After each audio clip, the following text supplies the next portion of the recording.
The notion of Donald Trump as a potential authoritarian leader has been a topic of discussion since the very beginning of his political career. While many of his actions, speeches, and policies raised concerns, it is only in recent years that analysts, politicians, and commentators have begun to connect the dots, suggesting that Trump's leadership style mirrors that of a dictator in disguise. But the question remains, does Donald Trump truly aim to dismantle the democratic systems he swore to uphold?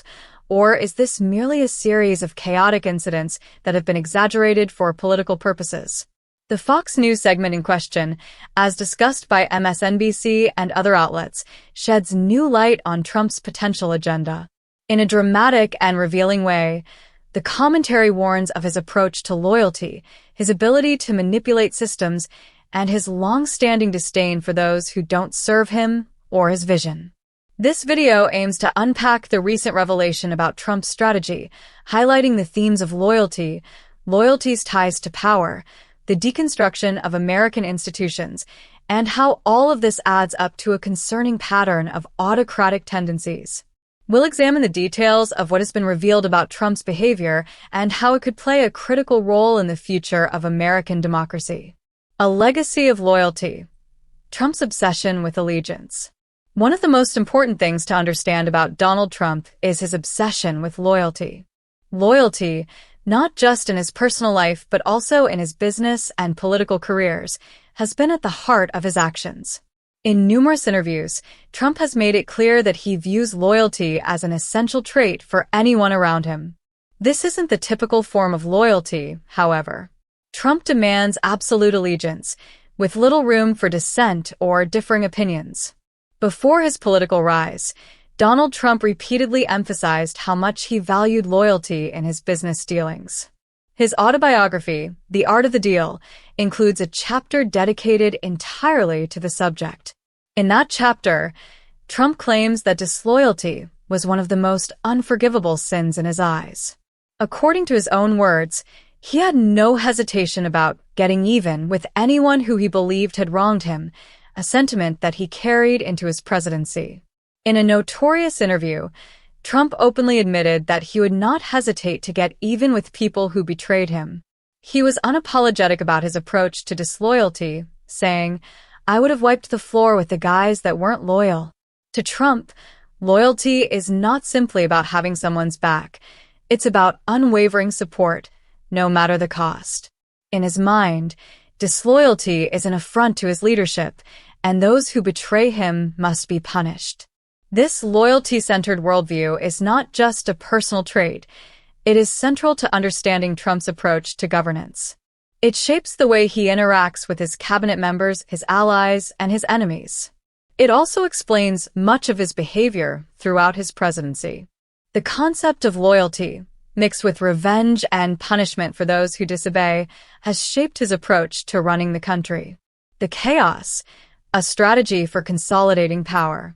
Many analysts have argued that Trump's chaotic and unpredictable leadership style is not simply the result of a lack of experience or understanding of governance, but part of a broader strategy. By constantly disrupting systems, creating confusion, and making it difficult to discern where his administration stands on key issues, Trump has managed to keep his opponents off balance. This, in turn, enables him to maintain control. One of the key components of authoritarian leadership is the ability to create chaos, whether through rhetoric, policy, or simply by throwing the country into turmoil. Trump's supporters have often celebrated this chaos, arguing that it is a sign of his strength and his unwillingness to be constrained by traditional political norms. However, there is a darker side to this strategy. The more chaos he creates, the harder it becomes for his critics to focus on any one issue. This distraction allows Trump to pursue a much larger goal, the dismantling of the systems that hold American democracy together. This is where the role of Trump's cabinet picks comes into play. According to recent reports, some of Trump's nominees for key positions in his second term are not being selected for their expertise or qualifications, but for their willingness to undermine the institutions they are supposed to oversee.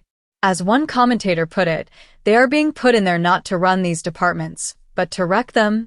These picks are not about improving the system, they are about destroying it. The philosophy behind these decisions echoes a broader strategy articulated by figures like Steve Bannon, who have long advocated for deconstructing the administrative state. The goal is to weaken the federal government and make it easier for Trump to consolidate power without the constraints of bureaucratic checks and balances. With loyalists in key positions, Trump could effectively neutralize any resistance within the government, leaving him free to act with fewer constraints. The Senate, a rubber stamp institution. In addition to his loyalty-centered governance and penchant for chaos, Trump's political strategy involves taking control of the Senate, turning it into a rubber stamp institution. According to reports, Trump has been systematically undermining the Senate's independence, forcing it to do his bidding even when it goes against its members' interests. One of the most troubling aspects of Trump's rise to power is his apparent disregard for the norms and traditions of the Senate. He views the Senate as a tool to advance his agenda, rather than a body that should be an independent check on presidential power. By humiliating senators, bullying them into submission, and appointing loyalists to critical positions, Trump has been able to turn the Senate into a tool of his will, rather than a check on executive power. This dynamic creates a dangerous situation. With the Senate under his control, Trump could effectively sideline any resistance from Congress, making it easier for him to implement his policies without opposition. The Senate, once the great equalizer of American democracy, could be reduced to a mere extension of the president's power. The dangers of Trump's authoritarian vision. The central question that remains is whether Trump's vision for the future of America is truly authoritarian. Is he simply a politician with an unconventional style, or is he working toward the eventual consolidation of power in ways that resemble a dictatorship? Trump's actions, rhetoric, and relationships with loyalists certainly raise significant concerns. His apparent willingness to disregard the rule of law, his obsession with loyalty, and his efforts to create chaos all suggest that he may be more interested in establishing an authoritarian regime than in preserving American democracy. His repeated attempts to manipulate the system and reward loyalists at the expense of competent governance are troubling signs that he is willing to do whatever it takes to maintain control.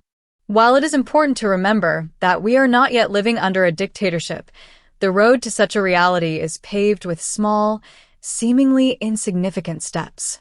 As MSNBC and other outlets have pointed out, these actions are part of a larger strategy that seeks to weaken American institutions and consolidate power in the hands of one man. The discussion surrounding Donald Trump's political future is not just about his policies or his business dealings. It's about the very nature of his leadership style. As this article has explored, Trump's obsession with loyalty, his chaotic approach to governance, and his disdain for checks on his power all point toward a potential authoritarian future.